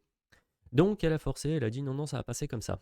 Le compromis ou la négociation, on rappelle que c'est pour les démocraties, pas pour la France. Et dans les mesures prises, en plus, il y a des ch'tis cadeaux. Des ch'tis cadeaux, comme dirait Tabibian. Hein. Donc là, j'engage mon truc, la responsabilité de mon gouvernement sur la troisième partie. Le ch'ti cadeau. Les étudiants en médecine vont se faire traiter comme les profs débutants et vont pas pouvoir choisir où ils vont aller. Si même les médecins se font traiter comme les profs, où va-t-on? Où va-t-on en France? Je vous le demande. C'est n'importe quoi. Il n'y a plus de classe haute, de classe basse. Il n'y a que des gueux et le gouvernement. Voilà, c'est tout. Ensuite, on va passer au niveau de l'Europe. Alors, c'est très simple. Je vais vous résumer un peu tout ce texte. Donc, vous pouvez le voir tout en haut. L'Allemagne et la France veulent mettre fin au droit de veto dans l'UE. Pourquoi ils veulent mettre fin au droit de veto dans l'UE? Ils en ont un peu marre que la Hongrie et des pays dans ce genre-là leur mettent des bâtons dans les roues pour appliquer ce qu'ils ont envie d'appliquer. Entre autres, les actions de l'UE envers l'Ukraine ou les normes écologiques. Voilà. C'est marqué ici, hein, permettrait d'adopter une politique d'immigration libérale, des règles vertes et divers autres objectifs. Voilà. Alors, je veux pas jouer les Cassandres, mais enlever le veto au niveau de l'UE, sachant que l'Allemagne emmerde quand même pas mal de pays. La France, elle suit bon gré mal gré, mais il y a possibilité pour que ça ne suive pas non plus ad vitam aeternam. Si la plupart des pays de l'UE commencent à se faire une petite ligue contre l'Allemagne et à profiter du fait qu'il n'y ait plus le droit de veto, je vous assure qu'ils vont le sentir passer le retour de bâton. Et en plus, si heureux, on parle du fait que voilà, que l'Allemagne et la France veulent retirer le droit de veto dans l'Union européenne. Mais donc résultat, si les anti-européens en PLS, c'est ça. Mais t'inquiète, les européistes, ils vont pas être mieux, hein, parce que le jour où t'as une ligue, comme je disais, de tous les, anti-Allemagne dans l'Union européenne pour faire la nique et pour faire passer quelque chose d'autre, ça va être drôle. Hein. Et, ou autre situation, s'il y a s'ils vont encore plus dans l'aide à l'Ukraine et que la Russie parle de co-belligérance, ça expliquerait un peu l'hôpital militaire qu'on a aperçu tout à l'heure, enfin, le fait qu'ils veuillent construire un hôpital militaire. S'il y a une co-belligérance qui est déclarée, le retour de bâton, il va être costaud aussi. On retourne en France pour un truc qui va bien vous faire sourire. Et j'en connais un qui s'y connaît un peu en droit, mais là, je vous ai trouvé un juriste constitutionnel qui a fait un petit scénario. Il est terrifiant. Il est horrible. Ah merde! Ah, il me l'a pas mis. Ah, je vais devoir vous le rajouter autrement. Ah, je suis déçu. Je suis déçu, je suis déçu, je suis déçu. Il l'a pas mis là où il faut. C'est terrible ce qui vous arrive. Donc on s'en fout. Je vous le rajoute en une seconde. Ajouter des fichiers. Hop. Hop. 35e. Où est-ce qu'elle est passée? Oh! Oh non. Il me l'a pas mis. Pourquoi? Pourquoi? Raid déployé à Lyon. Ouais, on va vraiment passer sur les infos.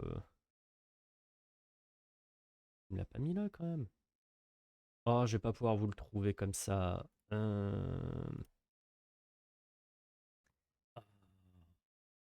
Bon, ben, je vais devoir le prendre directement ici. Hop, hop. Et, ben, on va prendre le navigateur. Voilà. Le président ne peut pas. Le président ne peut pas dissoudre l'Assemblée nationale sous le régime de l'article 16, mais il peut dissoudre l'Assemblée nationale à 9h, activer l'article 16 à 10h, changer la loi électorale à 11h, rétablir la dignité impériale sur le coup de midi par Senatus Consulte. Dites-vous qu'en France, il y a un type sans parti et presque sans soutien qui a quasi littéralement fait ça en gagnant un référendum avec 75% des voix, puis des législatives avec 92% des sièges. On sous-estime la masterclass démocratique? Oui, oui. Vous imaginez s'il fait la même? Non, sérieux, il arrive. Bonjour, on dissout. On active l'article 16. Change la loi électorale, on s'amuse et je suis empereur. Vas-y, tu vas faire quoi? Et le pire, c'est que ça a déjà été utilisé. Il pourrait faire ça. Et en plus, si effectivement on est avec les forces de l'ordre qui ont pris un petit boost histoire de s'amuser, parce que l'article 16, c'est la loi martiale, si je ne me trompe pas. Vous imaginez, il peut devenir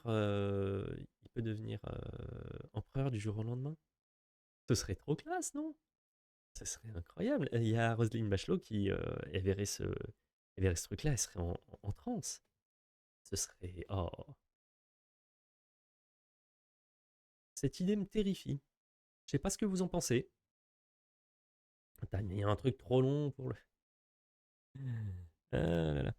Les mesures prises par le président de la République au titre de l'article 16 de la Constitution doivent avoir pour objet de permettre dans les moindres délais au pouvoir public. Le Conseil constitutionnel doit être consulté sur chacune de ces mesures. Les avis ne sont pas publiés. Le président de la République ne peut pas dissoudre l'Assemblée nationale.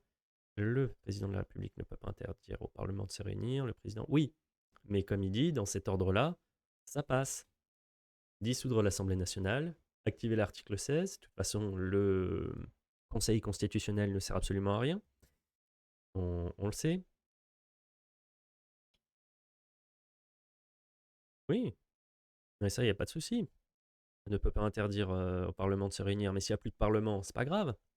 Elle ne peut pas engager ou poursuivre une révision de la Constitution. Mais là, c'est juste changer la loi électorale. Il n'y a rien d'impossible. Hein. T'inquiète pas, c'est pas n'importe qui. Donc, le compte Twitter que tu vois, donc il y a un petit verrou parce qu'il a il a mis ses tweets en non visible pour tout le monde. Je lui ai quand même demandé si je pouvais le présenter ici. Il a rigolé. Donc je me dis que oui. Et derrière,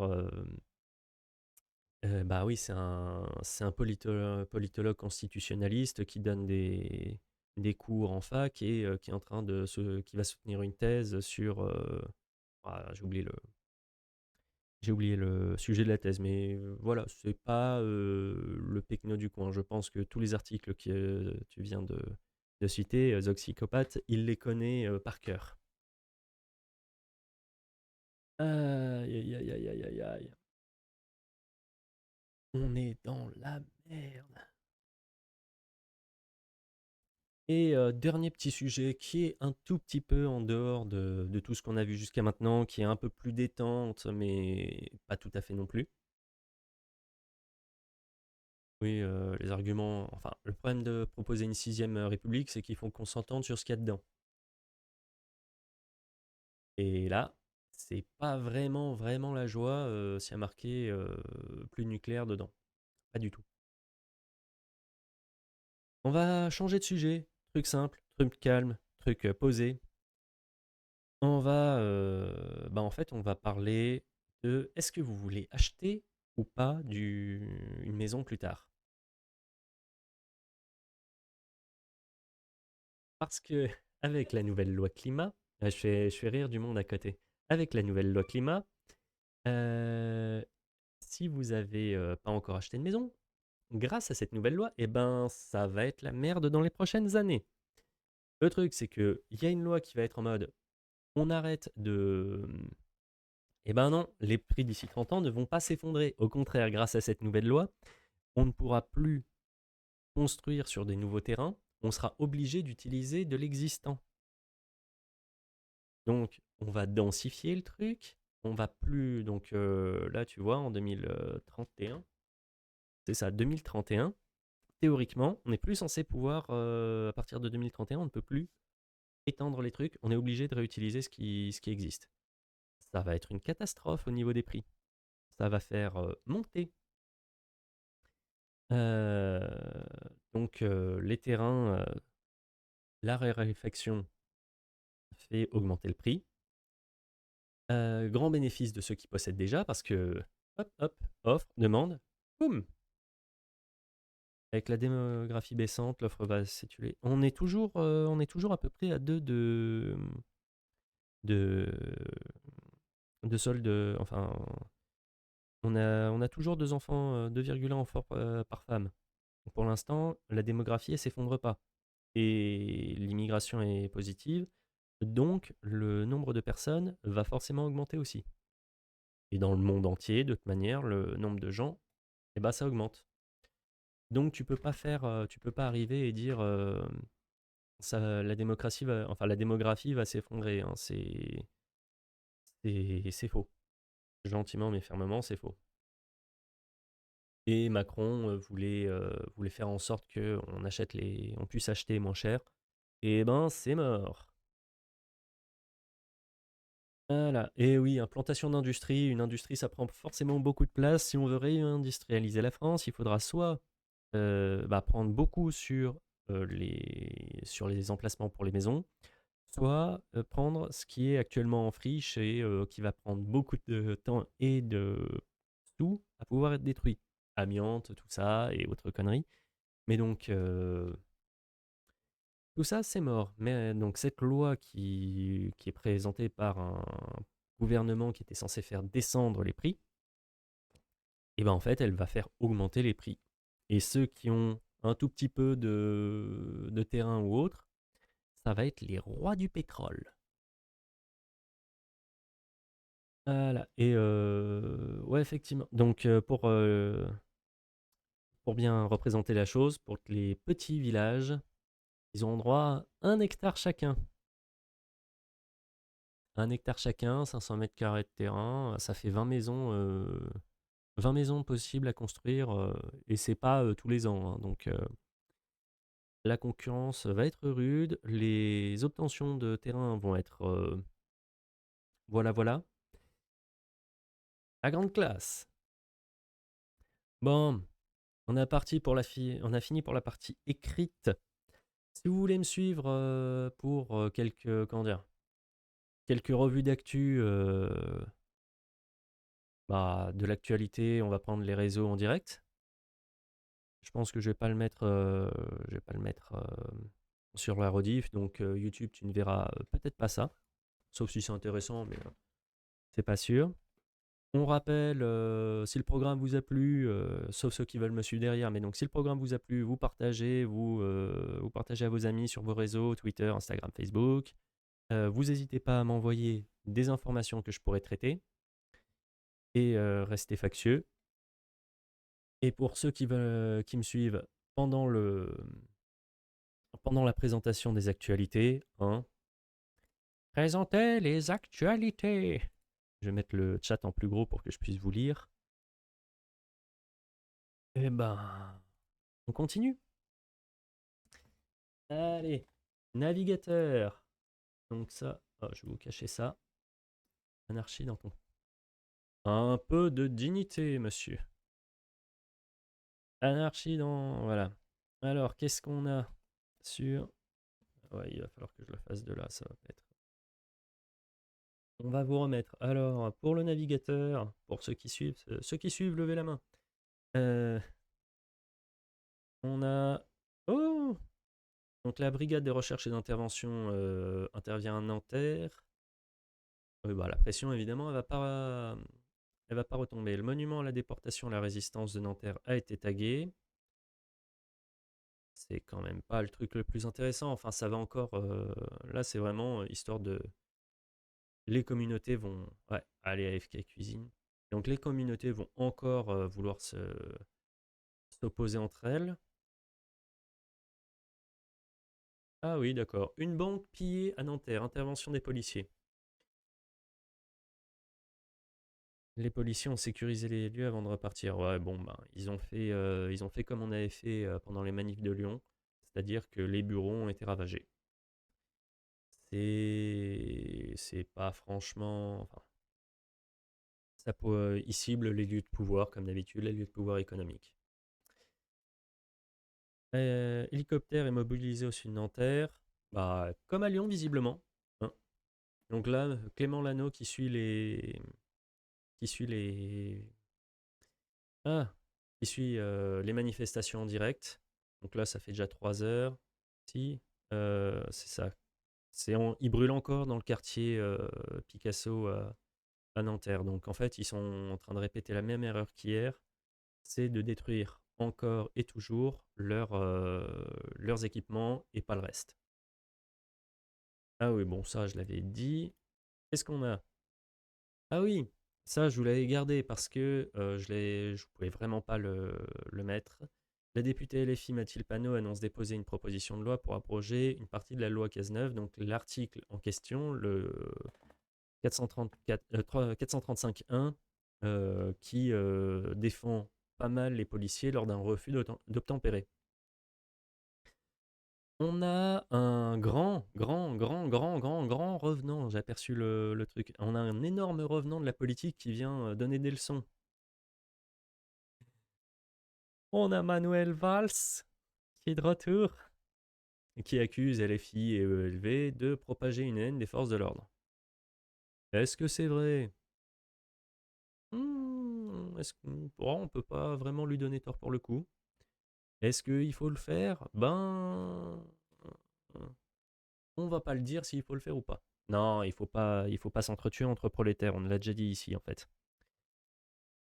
Les, les forces de l'ordre, comme les manifestants, ce sont des prolétaires qui se tapent entre eux et ça change rien la situation, c'est en haut qu'il faut taper.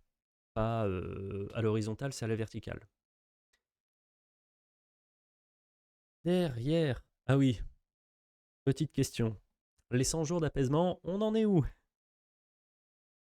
Il y en a quand même qui sont drôles, hein. Ils sont méchants avec le président. Ils sont méchants. Ah oui, ça j'avais entendu parler hier, je n'ai vu aucune information. C'est pour ça que j'en ai pas parlé directement dans le live. La vidéo qui passe en boucle là, on entend des coups de feu. Mais, et on entend des coups de feu, on entend des cris. Mais il n'y a aucune information nulle part s'il y a bien eu des blessés par balle ou pas. Parce qu'on entend vraiment des cris comme si c'était... Enfin, c'est quasiment le cri de Wilhelm. Donc, on entend vraiment des trucs effrayants, mais il n'y a aucune information qui est sortie derrière pour savoir si quelqu'un s'était bien fait tirer dessus. Donc, c'est pas franchement le plus rassurant. Là, c'est un profil qui suit les émeutes. Alors, qu'est-ce qu'on a? Marseille. Ouh, Marseille, ça n'a pas l'air d'être super jouasse non plus. Ah, c'est un compte qui est plus marseillais, ça.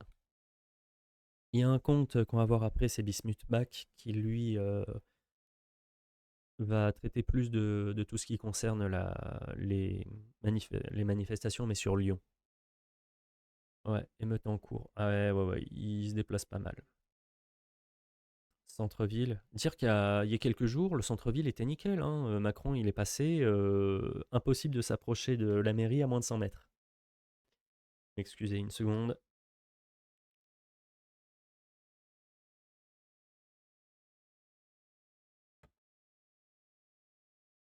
Qu'est-ce qu'il nous dit? 37 minutes, incendie. Ah oui, c'est vraiment de la.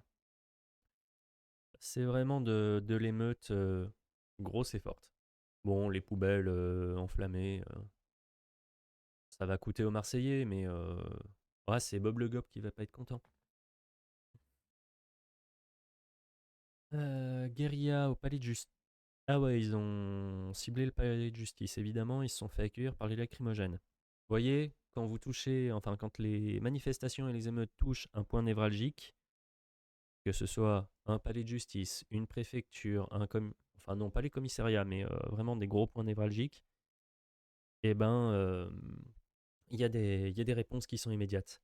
Quand c'est des petites, enfin quand c'est des mairies, des médiathèques et autres, il n'y a pas. Ils ne tiennent vraiment que par la solidité de l'État et de l'administration. Et Macron, comme on l'a vu la dernière fois, il s'est assuré la solidité de l'État et de l'administration en augmentant de plus de 25% les hauts fonctionnaires c'est depuis le début de l'année. Le truc est fait pour tenir énormément. On va pas pouvoir dire ça va, on va s'en débarrasser ou quoi que ce soit. Non, non. Là, le truc, je vois pas comment, à quel endroit il pourra lâcher. Mais ouais. Donc scène de guérilla en centre-ville, ouais, c'est. Avant, ils étaient au Vieux-Port. Ouais, il y a du monde sur le Vieux-Port. On espère que les manifestants vont pas tomber dans l'eau quand même. On n'a pas envie de décès par noyade. C'est déjà arrivé pas mal, trop de fois, à d'occasions différentes. Policiers blessés pendant la charge. Ah ouais, ils sont vraiment blessés pendant la charge. Je sais pas où est-ce qu'ils voient un policier blessé pendant la charge. Personne en face.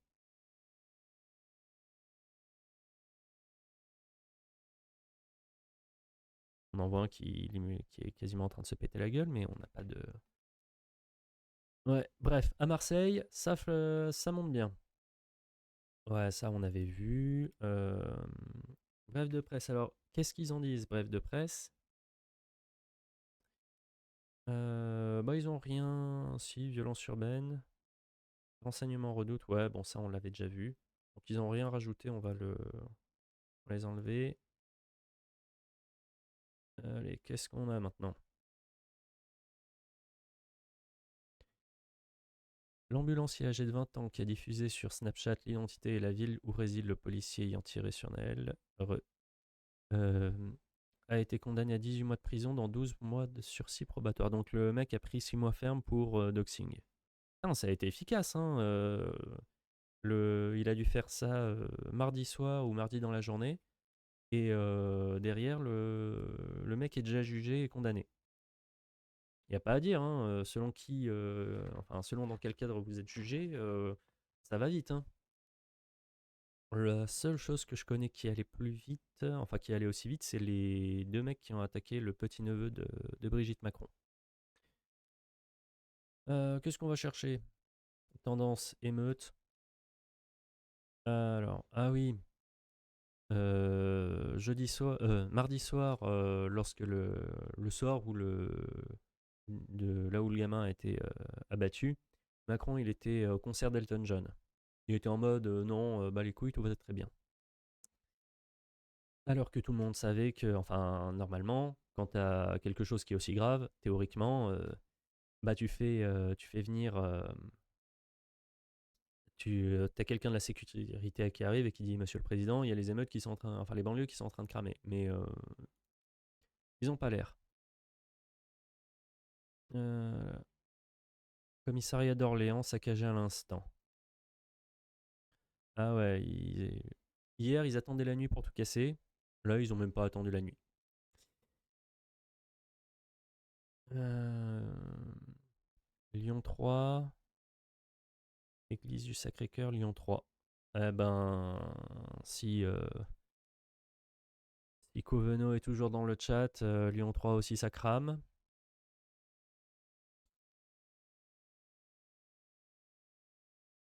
Euh, bon, ils se taclent entre eux. Il y a pas mal de tacles entre les manifestants et ceux qui manifestent pas.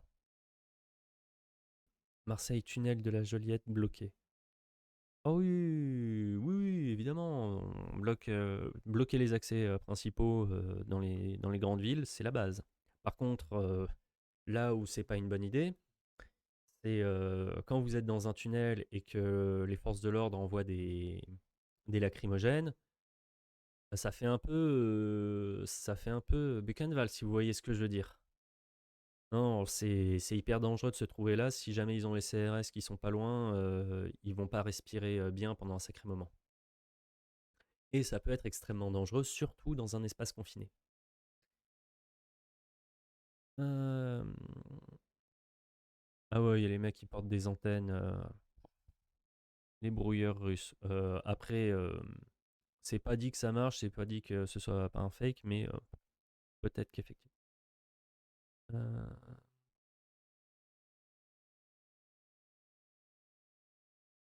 Euh, on a des trucs que je ne vais pas dire histoire de pas me faire striker. Émeute à Lyon. Ouh, ça c'est In City. Non, In City est là, ça c'est. Ouais. Oui, oui, oui. Effectivement, ça crame pas mal. Marseille, rue Paradis. Ah oui, ils ont donc rue Bourgeoise du centre-ville, boutique de luxe. Là-bas, l'État, les flics et les fachos, comme d'habitude. Mais donc, ouais, ils ont.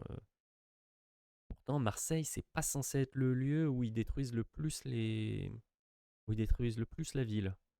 On avait Jordan, notre reporter préféré, qui était passé faire une manif à Marseille.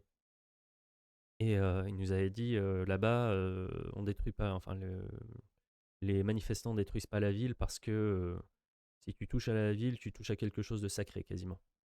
Visiblement, les émeutiers n'en ont rien à faire du caractère sacré de la ville pour les Marseillais. Mais de toute façon, quand on veut faire passer quelque chose, il faut le faire passer chez ceux qui peuvent décider. Si on tape chez les prolétaires, rien va bouger. Si on tape chez la haute bourgeoisie, normalement, si, un peu plus. Bon, voilà. Hop. Là, s'il y a des. Ah ouais, c'est des véhicules blindés. Euh, Effectivement, si demain ça part en couille encore plus fort. Nanterre, ils ont encore augmenté les effectifs. Oh oui. C'est pour ça que j'avais arrêté de montrer directement les trucs. Je vais devoir mettre. Je vais devoir. Oh, je vais devoir flouter. Merde.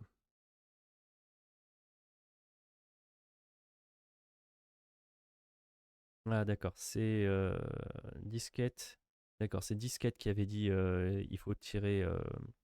Il faut arrêter de détruire ce qu'on a là. Et il faut détruire. Enfin, il faut aller à Paname. Ok, bon. Bah, comme j'ai pas envie de perdre ma chaîne. Eh ben, bah, là, je suis content. J'ai trouvé le nom de celui qui avait dit quelque chose de très intelligent tout à l'heure au niveau des manifestations. J'ai pas envie de perdre ma chaîne en montrant des choses qu'il faut pas montrer. Donc, on va s'arrêter là pour ce soir. Je vous souhaite une bonne soirée. soyez factieux, prenez soin de vous, essayez de ne pas garder vos fenêtres ouvertes si vous êtes près des tirs de LBD, des tirs de lacrymo et des tirs de feux d'artifice. Restez au calme. Et puis on se dit à lundi. Ouais, ben oui, après je le voyais pas avec le petit truc que j'avais. On se dit à lundi, normalement ce sera une petite émission, j'ai un week-end un peu chargé et c'est peut-être en rapport avec une certaine web-série que vous connaissez. Allez, à tous, bonne soirée, soyez factieux. Ciao.